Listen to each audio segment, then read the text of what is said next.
Shalom lagi ya, shalom. Saya diberikan sebuah tema yang luar biasa namanya pengharapan. Kalau pengharapan itu seringkali manusia berharap kalau lagi susah. Amin. Nggak apa-apa, nggak dosa. Langsung mukanya takut. Gitu. Nggak apa-apa. Itu normal kok. Kita berharap kalau kita lagi susah. Kalau lagi enak-enak kita ya lupa lah sama pengharapan itu ya. Nggak apa-apa juga sih, itu manusiawi ya. Tapi yang lebih dalam lagi, kalau kita dengar kata pengharapan itu biasanya konotasinya lagi dalam keadaan buruk gitu. Dalam keadaan yang nggak enak. Pengharapan itu bukan dalam keadaan yang buruk aja. Dalam keadaan yang senang-senang juga, setiap hari kita berharap sesuatu indah terjadi gitu loh. Mau saya lagi enak-enak, nggak ada apa-apa, adem ayem, tetap aja berharap sesuatu yang luar biasa. Saya selalu punya istilah di rumah gini, great days ahead. Hari-hari yang baik akan terus terjadi, gitu loh. Pengharapan itu kalau berharap berarti ada sebuah cara yang harus dilakukan, yaitu apa? Berserah. Ya. Makin berserah, pengharapannya makin asik, makin luar biasa. Ya. Roma 5 ayat 3-5 itu bicara soal yang namanya pengharapan. Nah, ini kuncinya sebenarnya. Coba saudara baca ya. Roma 5 ayat yang ketiga mengatakan begini. Dan bukan hanya itu saja, kita malah bermegah juga di dalam kesengsaraan kita.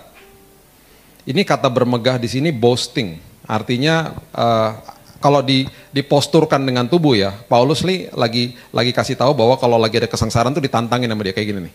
Apa lo? Nah, gitu. Itu kira-kira bahasa aslinya begitu. Jadi sama kesengsaraan tuh dia nggak peduli, ditantangin sama dia, gitu. Kenapa? Ini kalimat yang luar biasa. Kesengsaraan itu adalah faktor eksternal. Saudara nggak akan bisa kontrol yang namanya kesengsaraan, ini bisa datang kapan aja. Ya, ujian hidup bisa datang kapan aja. Makanya saya selalu katakan kita harus siap setiap hari. Ya, harus siap setiap hari. Kalau yang namanya ujian kehidupan kita nggak pernah tahu datangnya kapan. Bisa 1 jam lagi, bisa 2 jam lagi. Makanya pengharapan kepada Tuhan di hari-hari yang enak pun terus berharap sama Tuhan di semua aspek, ya kan? Nah, ketika ujian datang, ya, ketika ada kesengsaraan datang, Paulus katakan bermegah. Sekali lagi, kesengsaraan adalah faktor eksternal, saudara nggak bisa kontrol. Ya, yang saudara bisa kontrol adalah yang berikut ini. Apa? Coba, Paulus katakan begini. Dan bukan hanya itu saja, kita malah bermegah dalam kesengsaraan kita karena kita tahu bahwa kesengsaraan itu akan menimbulkan ketekunan. Bahasa Inggrisnya perseverance. Satu-satunya yang saudara bisa kontrol yaitu tekun. Tekun itu artinya adalah apa? Sabar dan bertahan. Sabar dan bertahan. Di depan kesengsaraan saya sabar dan bertahan. Oke? Nah, buah. Saya ulangi. Buah daripada ketekunan. Itu ada 2. Baca seterusnya. Dikatakan begini. Dan ketekunan ayat 4 akan menimbulkan apa? Tahan uji, ini bahasa Inggrisnya karakter. Karakter. Karakter itu bahasa Inggrisnya yang lebih tepat lagi diterjemahkan di dalam versi The Message itu adalah the steel of virtue, karakter ilahi yang baja. Jadi dahsyat banget. Saya mengambil keputusan untuk tekun. Tekun itu kata kerja. Tahan uji itu noun, kata benda. Yang berikutnya, ya buahnya ada 2. Yang berikutnya adalah setelah tahan uji adalah apa?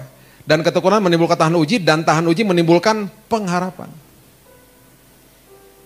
Pengharapan ayat 5 mengatakan tidak mengecewakan karena kasih Allah telah dicurahkan di dalam hati kita oleh Roh Kudus yang telah dikaruniakan kepada kita.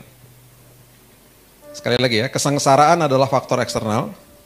Yang saudara bisa kontrol hanya tekun. Tekun berarti apa? Sabar dan bertahan. Saudara tabur tekun tiap hari. Tabur kesabaran dan pertahanan setiap hari. Tuhan, aku mau bertahan Tuhan. Sampai kapanpun. Walaupun keadaanku gak enak di depan mata jasmaniku, aku tetap akan katakan engkau baik Tuhan. Itu bertahan namanya.